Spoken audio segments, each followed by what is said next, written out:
Voilà, nous allons ouvrir la parole de Dieu.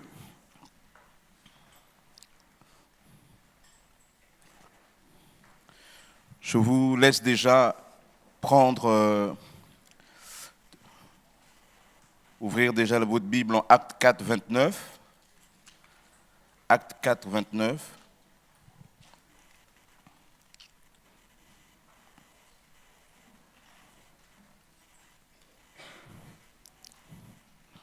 Voilà, pendant que vous cherchez, nous avons aussi les salutations du pasteur Jackie qui est en ce moment au Luxembourg. Voilà, il m'a demandé de transmettre les salutations. Cette année, il aura souvent on a programmé ensemble quelques voyages à droite à gauche. Il ira même au Congo, vous imaginez? Il ira même au Congo. Il va aller très loin, le pasteur. Mais je lui ai dit, il ne faut pas qu'il prenne trop goût, il faut qu'il revienne après. Mais voilà, vous pouvez prier pour lui. Merci pour ces temps que le Seigneur lui permet d'avoir et de bénir et d'édifier d'autres églises. Acte 4, 29. Et maintenant, Seigneur, sois attentif à leurs menaces et donne à tes serviteurs d'annoncer ta parole en toute assurance. Étends ta main pour qu'il se produise des guérisons, des signes et des prodiges par le nom de ton saint serviteur Jésus. Quand ils eurent prié, le lieu où ils étaient assemblés trembla, ils furent tous remplis du Saint-Esprit et ils annonçaient la parole de Dieu avec assurance. Amen. Seigneur, nous te bénissons, Père éternel, pour ta parole, nous te bénissons pour l'action de ton Esprit Saint.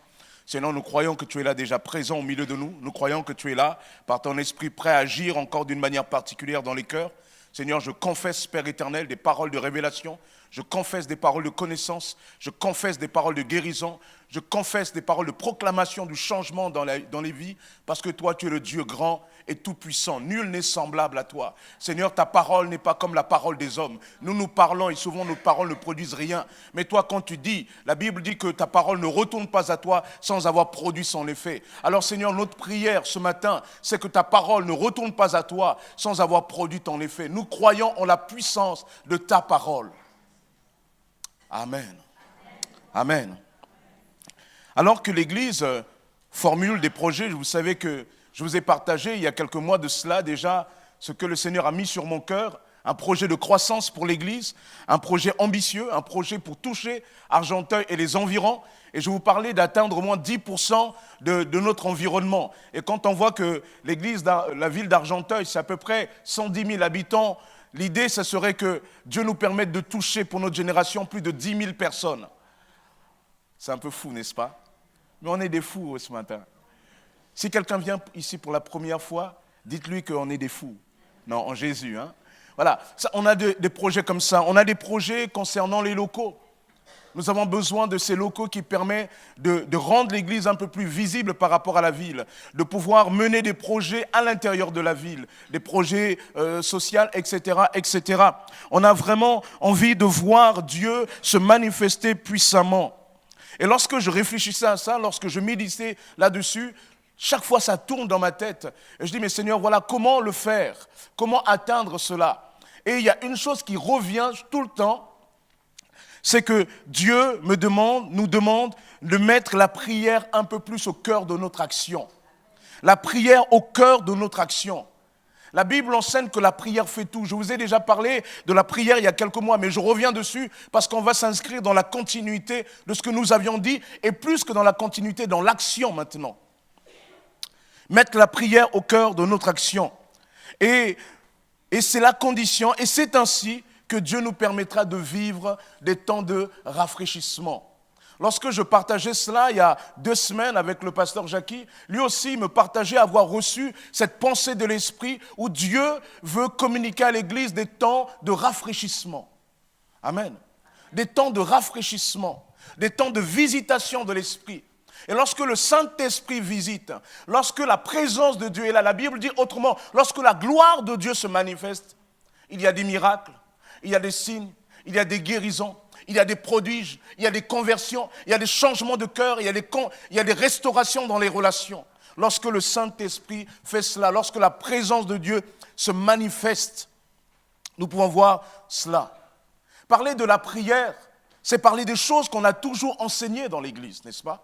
Lorsque nous avons donné notre cœur au Seigneur, parmi les principes, parmi les choses qu'on nous a appris à faire, c'est de prier. Prier, c'est s'adresser à Dieu. Et pour autant, on peut prier, s'adresser à Dieu, et à un moment donné, ne pas voir les choses complètement avancées. Parce que je crois tout simplement, Dieu veut que nous changions aussi notre manière de prier. Il y a des dimensions dans la prière. Il y a des nouvelles manières de vivre la prière. Il y a la prière qui peut consister juste à dire, Seigneur, je te remercie pour ce repas.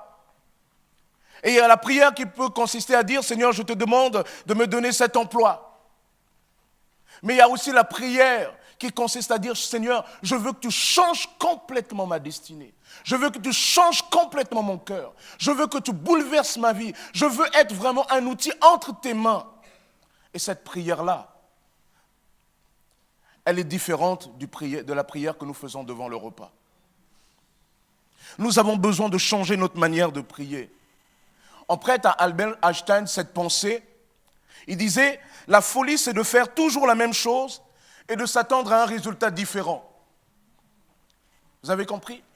La folie, c'est de faire toujours la même chose. Il dit, le fou, c'est celui qui fait toujours la même chose. Par contre, il espère que ça sera différent, que le résultat sera différent. D'une certaine manière, il est en train de dire que, quelque part, quand on veut quelque chose de différent, on doit changer notre manière de faire. On doit progresser dans notre manière de faire. Si nous voulons véritablement que Dieu nous fasse rentrer dans ce projet, parce que frères et sœurs, je le crois réellement. Je crois que Dieu veut faire vivre à l'église d'Argenteuil des temps puissants de rafraîchissement. Je crois réellement que Dieu veut restaurer les vies, Dieu veut restaurer les cœurs, Dieu veut changer de plus en plus l'atmosphère de nos temps de réunion. Je crois cela. Mais là encore, nous ne pouvons pas rentrer dans cette dimension de choses si nous ne changeons pas la manière que nous avons de faire. Ce que nous avons fait jusqu'à présent, c'est bien. Ça nous a ramené à ce que nous sommes aujourd'hui. N'est-ce pas? Nous avons prié dans le passé. Nos aînés ont prié dans le passé. Et leur prière, leur manière de faire, nous ont conduit à ce que nous sommes aujourd'hui. Mais nous devons aller plus loin. Et ce plus loin là où nous voulons aller, c'est des choses, c'est appeler à l'existence, appeler à la réalité des choses que nos yeux n'ont pas encore vues. Je me souviens de ses frères et pasteurs africains, Joël Kossi, qui témoignait de ce que lorsqu'il a conduit l'église dans ce temps de prière, de plus en plus important, il dit, mais il y a un moment donné, on a commencé à vivre des choses extraordinaires. Il dit, ça a été extraordinaire la première fois quand j'étais devant un cadavre, devant une sœur. Elle était morte, une femme qui était morte, elle n'était pas chrétienne, elle était morte, on l'a emmenée vers lui. Et il a simplement dit, au nom de Jésus, et le mort est revenu à la vie. Ça ne passera pas sur BFM TV. Nous sur CNews, nous sur TF1. Mais c'est ce que Jésus fait réellement. Les hommes peuvent ne pas le croire, mais ceux qui le vivent, ils savent ce qui s'est passé en eux. Ils étaient aveugles, maintenant ils voient.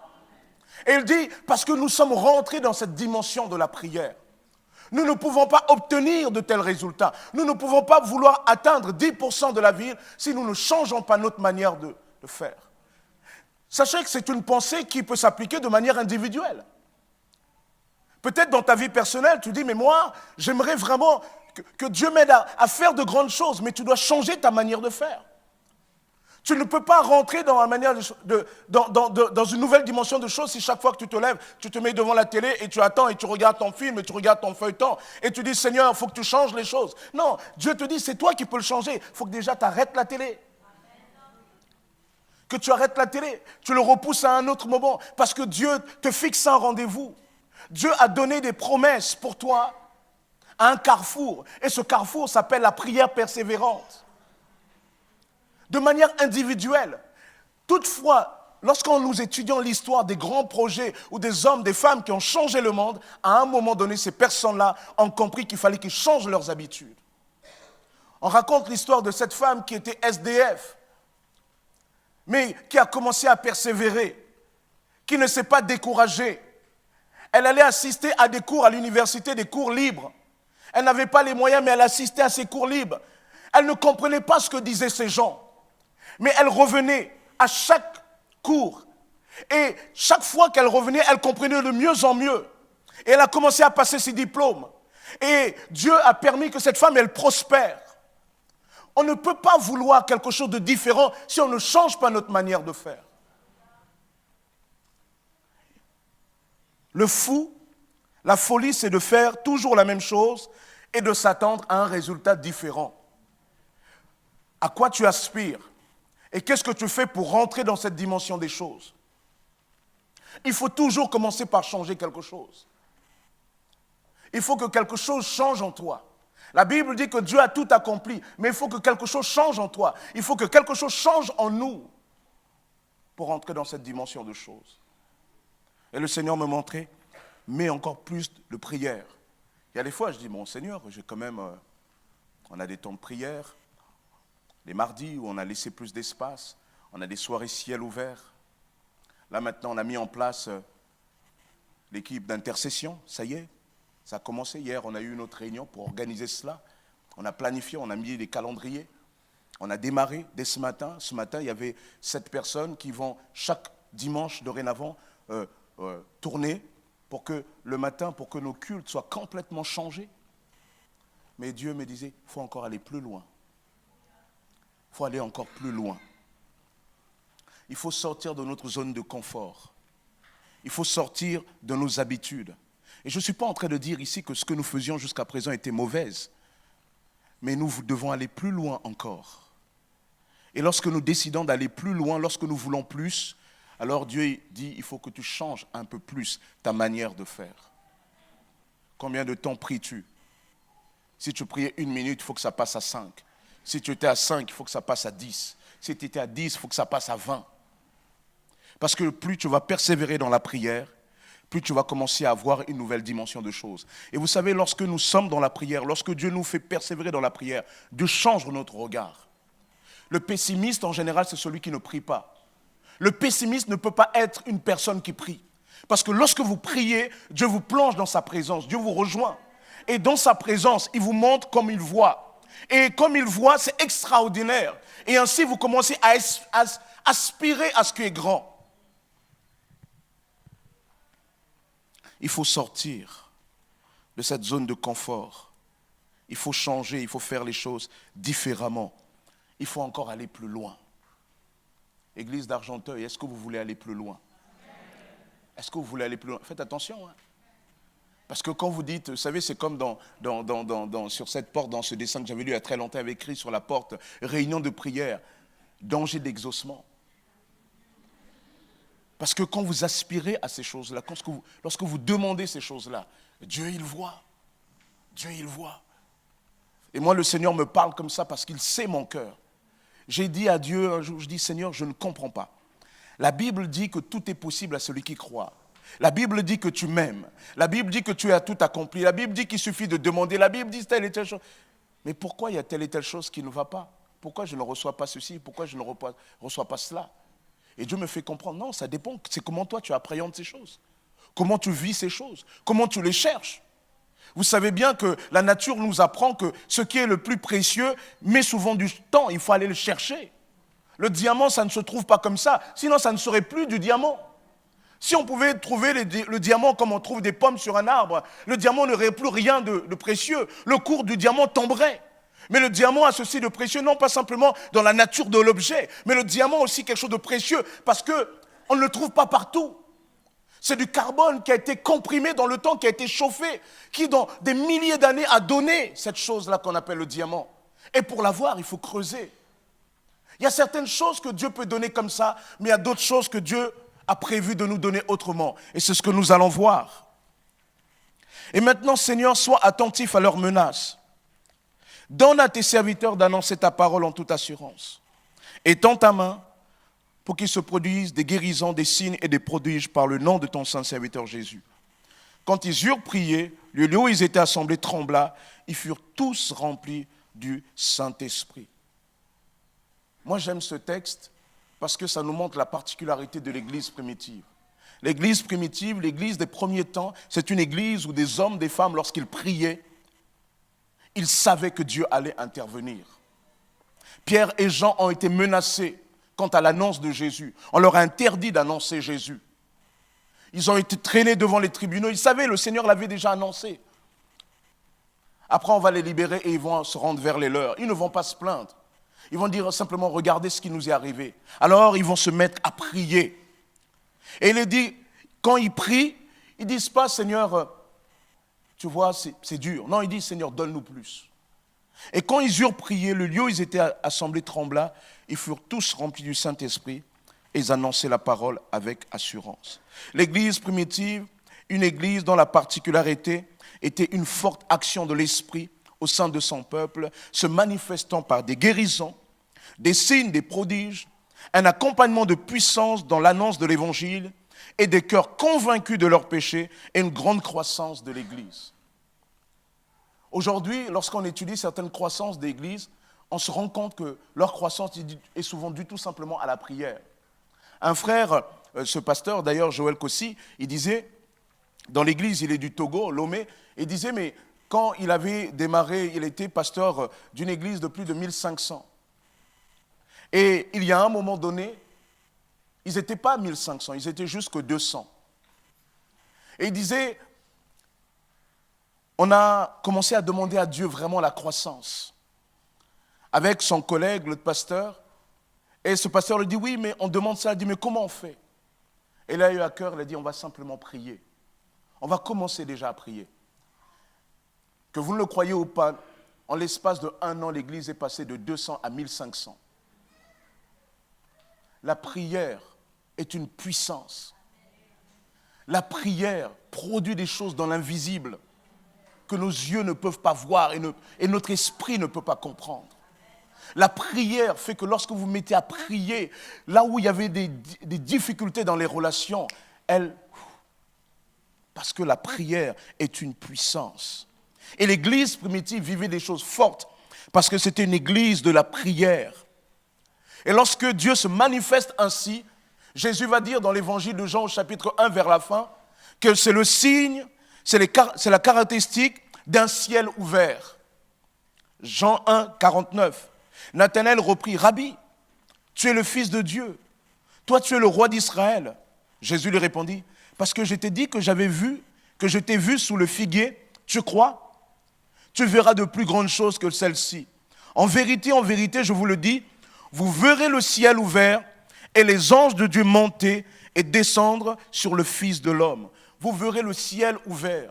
Pour Jésus, le ciel ouvert, si Nathanaël a pu voir Jésus, lui dire des choses extraordinaires. Nathanaël, c'était un homme, lorsqu'on est venu le voir, on lui a dit, mais tu sais, le voir, on lui dit, mais on a rencontré Jésus, le Messie, et Jésus de Nazareth. Et il dit, Nazareth, en Galilée. Peut-il venir quelque chose de bon de Nazareth, en Galilée? Parce que lui, c'était un homme de l'Écriture. Il savait que le Messie devait naître à Bethléem. Et il dit, mais peut-il venir quelque chose de bon de Nazareth, en Galilée? Alors, ses amis vont lui dire simplement, viens et vois. Et lorsqu'il va venir devant Jésus, Jésus va lui révéler les choses sur sa vie, et il dit, Maître, Rabbi. Jésus lui dit, tu es impressionné à cause de ça, mais tu verras encore des choses bien plus grandes. Et ces choses que tu verras, ça sera la caractéristique d'un ciel ouvert. Nous avons commencé au milieu de nous des réunions ciel ouvert. Et le thème de mon message, c'est afin que le ciel reste ouvert. Afin que le ciel reste ouvert. Moi, je crois que Dieu nous a ouvert le ciel. Il y a 2 semaines, mardi, on a vécu des temps forts. Avec le pasteur Jackie, on a prié avec l'église. Quelques frères et sœurs sont venus à la fin nous dire, mais pasteur, j'ai vraiment vécu quelque chose de rafraîchissant. Nous devons continuer. Afin que le ciel reste ouvert. Afin que le ciel reste ouvert. Pour certains, afin que le ciel s'ouvre. Parce que jusqu'à présent, le ciel semble comme fermé. Mais lorsque le ciel s'ouvre, Jésus dit, vous verrez le ciel ouvert et les anges de Dieu monter et descendre sur le Fils de l'homme. Les anges de Dieu. La Bible dit, lorsque Dieu ouvre son ciel, les anges viennent au service de ses enfants. La Bible dit que les anges sont des esprits envoyés par Dieu au service de ceux qui doivent hériter du salut. Amen. La Bible dit que aussi bien il y a des anges qui sont puissants en gloire. Ils sont impressionnants. Lorsque nous regardons les Écritures, on nous dit même, il y avait un ange, il avait ses 2 pieds sur la terre, c'est-à-dire sa tête sortait de la terre, celui qui voit cela. Eh bien, tous ces anges-là, la Bible dit, ce sont des esprits à votre service, qui ont été envoyés par Dieu. Et lorsque l'Église prie, les anges viennent. Pourquoi? Parce que les anges, lorsqu'ils sont là, ils s'inscrivent dans une bataille. Dans le livre de Daniel, la présence des anges signifiait la bataille, et plus que la bataille, la victoire au nom de Jésus-Christ. Voyez? Vous verrez le ciel ouvert, les anges descendre. Et moi, je veux voir le ciel ouvert. Moi, je ne veux pas juste voir le ciel de France comme ça. Aujourd'hui, il y a du soleil, mais demain, il y aura les nuages. Aujourd'hui, il y a le soleil, demain, il y aura la pluie. Plus tard, il y aura la neige, etc. Mais moi, je veux voir le ciel de Jésus-Christ. Parce que le ciel de Jésus-Christ, lorsque c'est ouvert, il n'y a que la bénédiction de Dieu qui descend. Afin que le ciel soit ouvert, la puissance de la prière. Je vous annonce déjà que tout le mois de mai, là, sera vraiment le mois de la prière.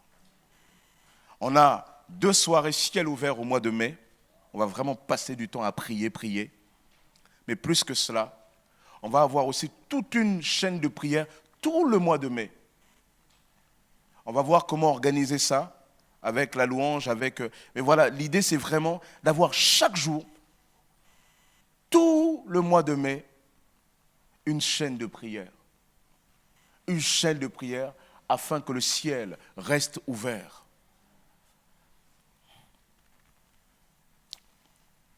Nous devons changer notre manière de fonctionner. Luc, chapitre 18, nous reprenons ce passage de mardi. Jésus leur dit une parabole pour montrer qu'il faut toujours prier et ne pas se lasser. Il y avait dans une ville un juge qui ne craignait pas Dieu et qui n'avait d'égard pour personne. Il y avait aussi dans cette ville une veuve qui venait lui dire « Fais-moi justice de mon adversaire ». Pendant longtemps, il ne voulut pas. Mais ensuite, il dit en lui-même « Bien que je ne craigne pas Dieu, que je n'ai d'égard pour personne, néanmoins, parce que cette veuve me cause des ennuis, je lui ferai justice, de peur que jusqu'à la fin, elle ne vienne me casser la tête. » Le Seigneur ajouta, « Entendez ce que dit le juge inique. Et Dieu ne fera-t-il point justice à ses élus qui crient à lui jour et nuit? Et tarderait-il à leur égard? Je vous le dis, il leur fera promptement justice. Mais quand le Fils de l'homme viendra, trouvera-t-il la foi sur la terre? » Comme je le disais mardi, Dieu nous invite à prier. Et dans la prière, nous avons pu vivre de grandes choses. Mais nous nous rendons compte que souvent notre prière de jusqu'à présent, notre manière de faire jusqu'à présent, rencontre encore de la résistance par rapport à ce à quoi on aspire, par rapport à ces grandes choses-là. Et lorsqu'on se pose la question du pourquoi, ici cette parabole répond. Jésus répond. Et il dit, Jésus leur dit une parabole pour montrer qu'il faut toujours prier et ne pas se lasser. La Bible parle de la persévérance dans la prière. Je reprends ce thème-là de mardi. La persévérance dans la prière. On peut prier ponctuellement, mais Dieu veut que l'on prie tout le temps, fréquemment, continuellement. J'aime l'introduction. Jésus dit une parabole pour montrer qu'il faut toujours prier. Pourtant, il nous dit, demandez et vous recevrez. Cherchez et vous trouverez. Frappez, on vous ouvrira. Quand on entend cela, on a l'impression qu'il suffit juste de taper sur la table, sur la porte là. Et il donne tout de suite. Mais Jésus dit non, il y a des fois vous taperez, j'ouvrirai tout de suite, mais il y aura d'autres fois, je vous inviterai à le faire dans la persévérance.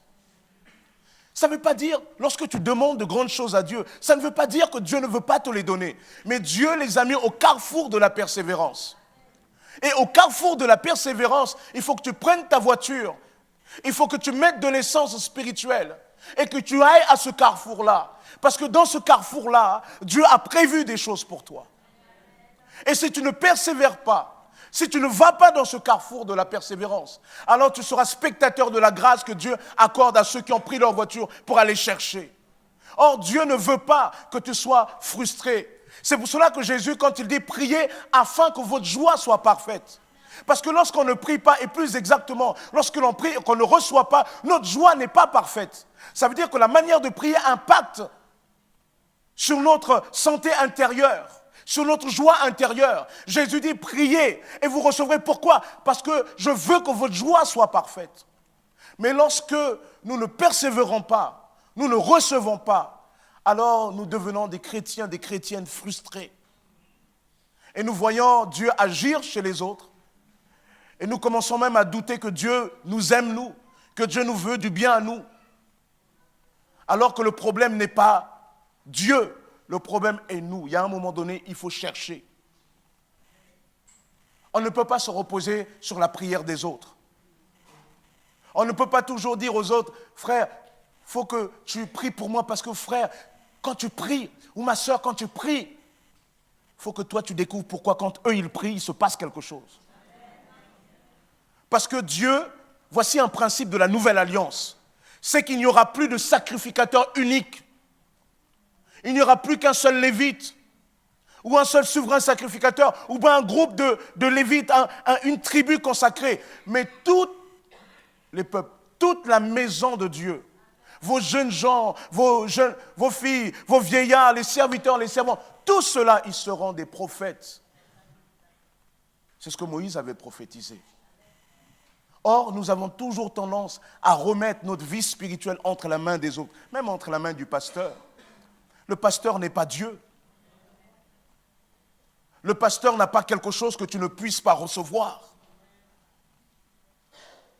Tu ne dois pas te dire, je m'attends à la prière de l'église. Non, tu dois découvrir pourquoi quand l'église, ou bien quand les uns les autres prient, il se passe quelque chose et différemment de toi. Pour que toi aussi, tu puisses le prendre. Et lorsque tu vas prendre, tu vas commencer à être en bénédiction aux autres qui sont un peu plus faibles. Ça t'appartient. Ça t'appartient. Il y a des choses, il y a des grâces que Dieu a prévues pour toi, mon frère, ma soeur. Il y a des choses que Dieu a prévues pour toi. Et ces choses-là, Dieu les a prévues. Ta bénédiction, il l'a prévue. Et c'est comme si il est là. Et cette bénédiction, Dieu l'a mis là. Et il l'a laissé là. Et toi, tu es là, tu dis, Seigneur, bénis-moi. Et sur ton chemin, il y a toutes sortes d'épreuves. Il y a toutes sortes de situations. Il y a toutes sortes de résistances. Il y a des barrières. Il y a des choses qui s'opposent à ce que Dieu a préparé pour toi. Et tu dis, Seigneur, bénis-moi. Mais Dieu te dit, j'ai mis ça là-bas. Il faut que tu ailles le chercher. Et tu vas dire, Seigneur, c'est dur. Dieu dit, non, non, non, non, non. Je t'ai donné toutes les capacités pour aller là-bas. Et tu vas commencer à apprendre la persévérance. Vous savez, nous n'avons pas grandi sans persévérance lorsque nous regardons la nature des choses.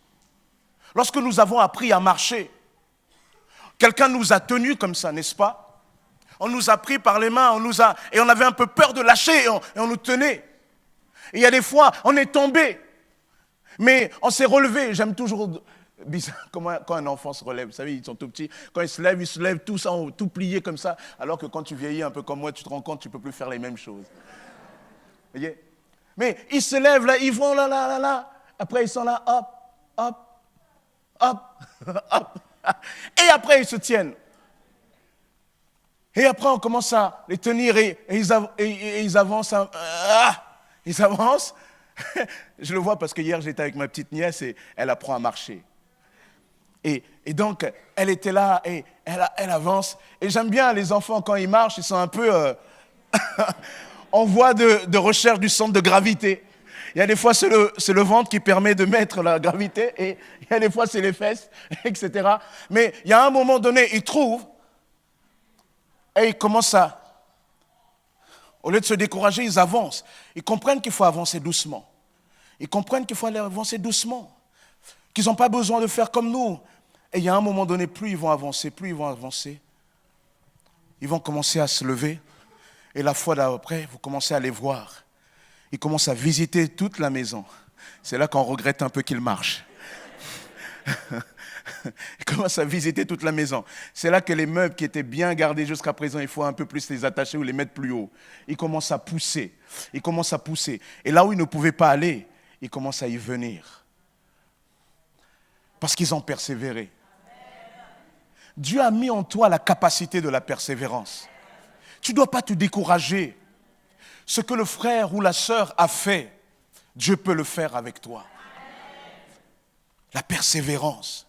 Jésus leur donna une parabole pour qu'ils voient, pour montrer qu'il faut toujours prier. Il y a des choses que Dieu a cachées quelque part, a mis au carrefour de la persévérance. Et Dieu te dit, il faut que tu ailles le chercher. Et je parle ainsi, pas simplement individuellement, mais je parle aussi communautairement. Église d'Argenteuil, nous devons changer notre manière de prier.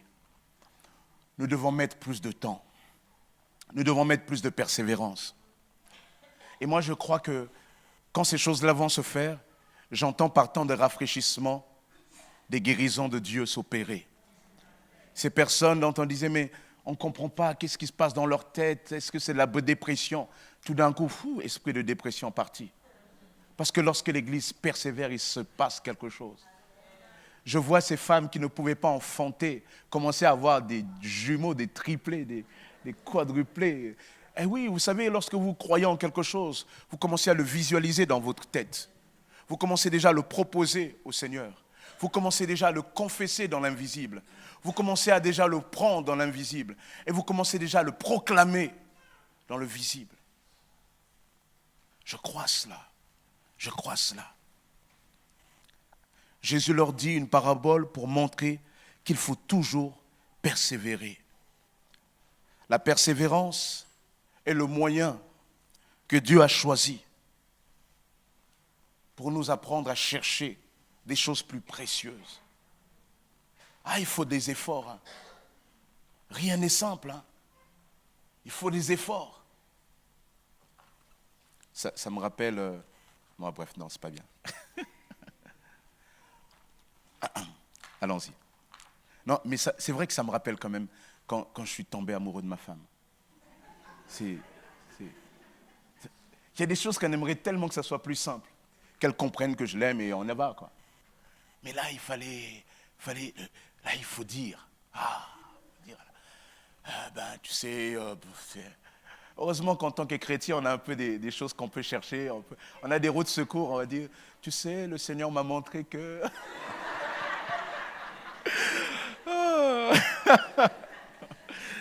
Oh, Dieu nous aide quand même. On n'est pas seul. Et j'imagine les femmes à ce moment-là, elles disent, allez, vas-y, crache le morceau, quoi. Les sœurs, c'est pas ça. Elle les voit quand il est là, il dit, oui, je voudrais te dire. Et tu fais, mais dis. Oui. Bon, bref. Petit aparté. En tout cas, c'est important de persévérer. Important de persévérer. Dieu nous invite à la persévérance. Et voici en quoi nous devons persévérer. Nous devons persévérer dans la foi, en la bienveillance de Dieu. Voici l'assurance, frères et sœurs, que nous avons auprès de Dieu. C'est que c'est lui qui nous demande de persévérer. C'est lui qui nous veut du bien. Vous connaissez tous ce passage de Lamentation qui parle des bienfaits de Dieu, de sa bienveillance qui n'est pas épuisée, de ses compassions qui ne sont pas à leur terme. Et elles se renouvellent chaque matin. Croire dans la bonté de Dieu. Croire dans la bonté de Dieu. J'aimerais vraiment que tu te lèves et que tu puisses dire, oh, mais qu'est-ce qui résiste là? Et de dire, Seigneur, je crois que tu m'aimes. Amen. Je crois que tu m'aimes. Seigneur, je cherche du travail. On m'a dit que toi, avec tes diplômes, malgré tes diplômes, à cause de ceci, de cela, tu n'auras pas. Oh, je vais prier. Parce que Dieu a mis mon boulot au carrefour de la persévérance. Lorsqu'on me dira, comment tu as obtenu ce boulot? Et tu dis, j'ai pris une voiture spéciale. J'ai mis un carburant spécial. Et je suis allé à un carrefour là. Quand je suis allé là-bas, tout était là. J'avais toutes les possibilités. J'en me dis, ah ouais, explique-moi, comment ça? Non, c'est fort ce que tu dis là. Ouais, là-bas, ils donnent du boulot à tout le monde. Comment ça? Tu vas leur parler de la persévérance dans la prière. Moi, je trouve triste lorsque on est chrétien, lorsque Dieu a mis en nous des projets. Je partageais cela il n'y a pas très longtemps avec une sœur. Elle avait beaucoup étudié, elle cherchait du travail dans un certain milieu. Et comme ça tardait, elle se disait, bon, on va voir ce que le Seigneur... on prendra ce qui se présentera. Et je lui ai dit de ne pas brader ses rêves, de ne pas sacrifier ce que Dieu a mis en elle. Et moi, j'aimerais dire à ces personnes, parce que souvent, il y en a plus d'un au milieu de nous, lorsque Dieu t'a permis d'avoir des diplômes, s'il y a des résistances, ne t'abandonne pas, ne te résous pas au petit boulot. Tu peux prendre un petit boulot comme quelque chose de stratégique, mais ça ne doit pas traduire un abandon. Tu ne dois pas dire, oh, Seigneur, ben non, tu vois, avec moi. Non, non, non, non, non, non. Arrête. Arrête de penser comme ça. Tu es en train de vivre dans la défaite. Tu es en train de rentrer dans la défaite. Tu es en train de sortir de la persévérance. Tu es en train de quitter le carrefour où Dieu a prévu de belles choses pour toi. J'aimerais dire aux personnes pour qui cherchent depuis les couples notamment à faire des enfants et il y a eu des loupés et qui se disent, bon, j'abandonne. J'aimerais vous dire, n'abandonnez pas. N'abandonnez pas. Je crois qu'il y a une grâce de Dieu pour vous au carrefour de la persévérance. J'aimerais dire à ceux qui sont là souvent et qui sont dans les problèmes administratifs, des papiers, et qui se disent, mais est-ce que Dieu peut encore faire quelque chose pour moi? J'aimerais leur dire, n'abandonnez pas. N'abandonnez pas. J'aimerais dire à tous ceux qui, dans leur situation, ne croient plus, sont prêts à baisser les bras, à leur dire, n'abandonnez pas. Dieu veut verser dans l'Église des temps de rafraîchissement, des moments complètement qui vont changer notre vie. N'abandonnez pas. La bienveillance de l'Éternel n'est pas épuisée. Et je termine pour dire que cette persévérance dans la prière est quelque part caractéristique de la maison de Dieu. Dans le livre d'Ésaïe au chapitre 56, Dieu parle de sa maison comme une maison de prière. La Bible nous dit que nous sommes le temple du Saint-Esprit et nous devons être un temple de la prière. Donc nous devons persévérer, nous n'avons pas le choix. Et lorsque l'Église se rassemble, l'Église doit prier, prier et prier encore. Alors pendant tout le mois de mai, nous allons avoir nos mardis soirs à prier. Nous allons avoir les soirées ciel ouvert. Nous allons avoir toute une chaîne de prières pendant le mois de mai. Mais nous allons aussi continuer à persévérer. Maintenant, nous avons mis en place à l'Église un groupe d'intercession qui va aussi venir renforcer cela. Et ce groupe d'intercession, on a vu avec le groupe, l'intercession ne s'arrêtera pas pendant les vacances. Elle se retrouvera. Ce groupe d'intercession se retrouvera dorénavant chaque mois 2 fois. Et on priera pour des sujets précis, pour des temps de rafraîchissement. On priera avec l'Église, pour l'Église. On priera pour le culte, afin qu'il se passe des choses dans les cœurs. Amen. Alors j'aimerais vraiment que nous puissions nous dire, Seigneur, tu veux faire de grandes choses pour nous. Remettre la prière au centre, afin que le ciel reste ouvert. Est-ce que vous voulez que le ciel s'ouvre un peu plus et reste ouvert? Est-ce que vous le voulez? Alors, il nous faut changer notre manière de faire. Ce que nous avons fait, c'était bien pour jusqu'à présent. Là où nous voulons aller, nous devons rentrer dans une nouvelle manière de faire. Je parle de la prière, mais je parle dans tous les domaines. Tout à l'heure, nous avons mis en place ce principe chaque trimestre de donner une information sur nos finances. Même aussi sur nos finances, sur nos dîmes, sur nos offrandes. Nous devons aussi manifester la foi sur ces choses-là. Je bénis Dieu pour ceux qui déjà ont compris ces choses-là. Mais nous ne pouvons pas aller plus loin sans nous donner les moyens pour la route. On aura l'occasion de développer ça une autre fois. J'aimerais si vous voulez bien qu'on se tienne tous debout, on va prendre un chant avec le groupe de louanges. Et j'aimerais que chacun de nous puissions songer à là où individuellement peut-être que nous avons renoncé. Et nous allons commencer à confesser et dire, Seigneur, je crois que tu m'as fixé un rendez-vous au carrefour de la persévérance. Et lorsqu'on va commencer à prier ainsi, on se souvient que Dieu nous veut du bien. Et on va demander au Seigneur à partir de là, Seigneur, aide-moi, montre-moi comment changer ma manière de prier. Individuellement, mais aussi collectivement. Et lorsque vous prierez comme ça, dans les semaines, jours, semaines, mois à venir, vous allez vivre des moments de grâce particulière. Alléluia, Jésus. Alléluia, Jésus. Le Seigneur est là. Et nous laissons le Saint-Esprit nous interpeller. Et nous laissons le Saint-Esprit nous parler.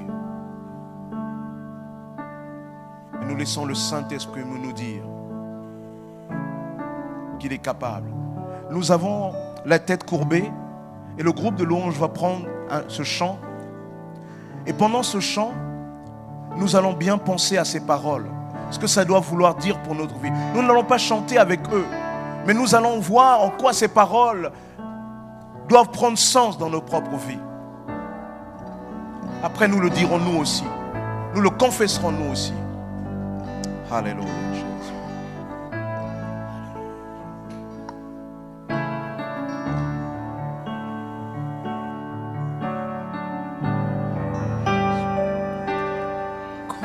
Attendez ma soeur, attendez un instant. Dieu est grand. On va avoir un temps pour ça. Oui, chantons combien. Alléluia. Dieu est grand. Réfléchis par rapport à ta situation. Combien Dieu est grand. Dieu n'est-il pas capable de faire pour toi? Dieu est grand.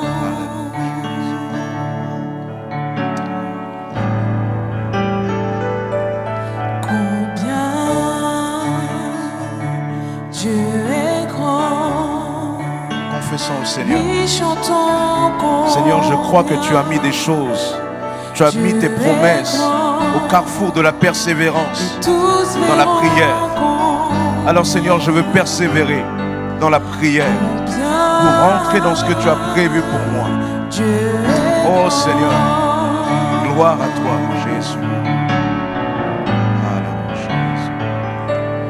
Combien Dieu est grand. Oui, chantons combien Dieu est grand. Et tous verront combien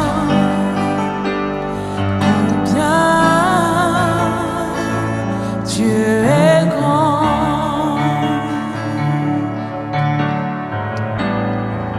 Ensemble. Combien Confesse le groupe ta vie. De dire Seigneur, moi je crois que toi tu es le Dieu grand et puissant. Dis pas simplement Seigneur, je crois que tu peux changer, mais de confesser Seigneur à partir de maintenant, je confesse que tu interviens là. Je prends déjà dans l'invisible. Alléluia. Dieu est grand.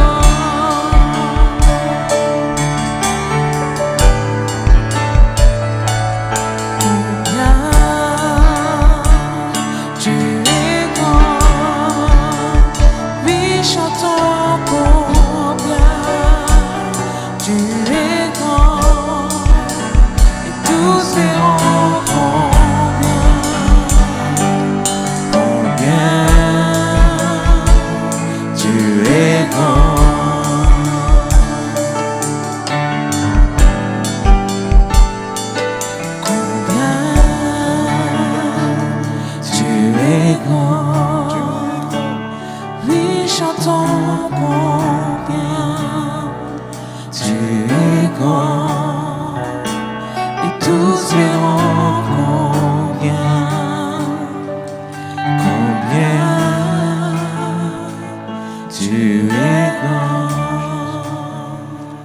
Alléluia.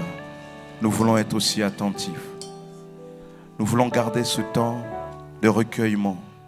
Et si quelqu'un a une pensée, il y avait une pensée tout à l'heure, qu'elle soit communiquée courtement. Alléluia, Jésus.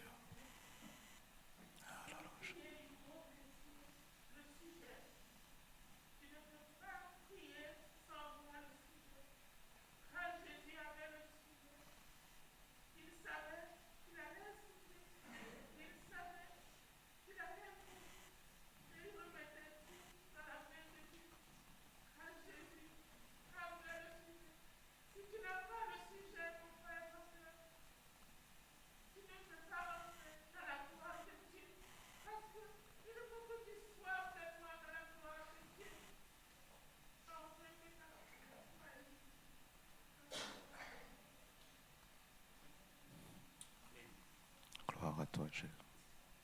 Oui, Père éternel, tu es grand. Alléluia, Jésus. Tu nous as tout montré ta grandeur, de ta puissance, par l'amour de ton Fils Jésus-Christ. Nous avons reçu quelque chose, Seigneur, que nous attendons. Alléluia, Jésus. Esprit Saint. Alléluia, Jésus. Tu vois que notre peuple se réunit, Seigneur, dans ce lieu. Si ce n'est pas ton esprit, Seigneur, qui peut nous pousser de venir écouter ta parole, Seigneur? Oh, merci, Seigneur. Gloire à toi, Quelque Jésus. chose que tu nous as donné à travers ton serviteur, Seigneur, a rempli nos cœurs de pensée. Tout est écarté, tout ce qui est mauvais, Seigneur, tout ce qui est dans nos têtes. Parce que dans une journée, dans nos vies, Seigneur, on fait beaucoup de choses. La plupart du temps, c'est le mal qui traverse en nous. Alléluia, Jésus. Et le peu que tu donnais, Alléluia, Jésus. il a appris ce qu'il Alléluia, Jésus. tu l'as fait comprendre ce matin. Amen, Jésus. Ta parole, c'est béni. Alléluia, Jésus. Guéris notre âme. Guéris, Seigneur, Alléluia, Jésus. les voix. Entre parents, frères, sœurs. Alléluia, Jésus. Tout ça, c'est dans le cœur de toi. Alléluia, Jésus. Seigneur, de s'expliquer, de s'exprimer, Alléluia, de Jésus. donner. Et pourtant, l'amour, c'est ça. Alléluia, C'est Jésus. ça. Alléluia, Jésus. Amen. Gloire à Dieu. De tout ton cœur, de tout ton Amen. de tout ton esprit, aime ton prochain. Alléluia, Jésus. Gloire. Quel est le plus grand? Béni soit Dieu. Plus garanti qu'une voiture pour l'autre. Béni soit Dieu, Père.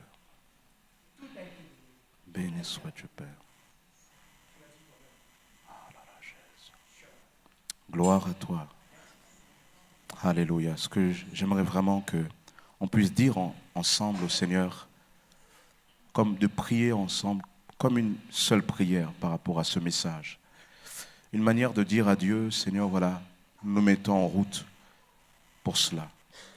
Je vous invite à dire ensemble avec moi cette parole. Seigneur Jésus, aujourd'hui nous entendons cette parole de persévérance. En tant qu'Église, en tant qu'individu.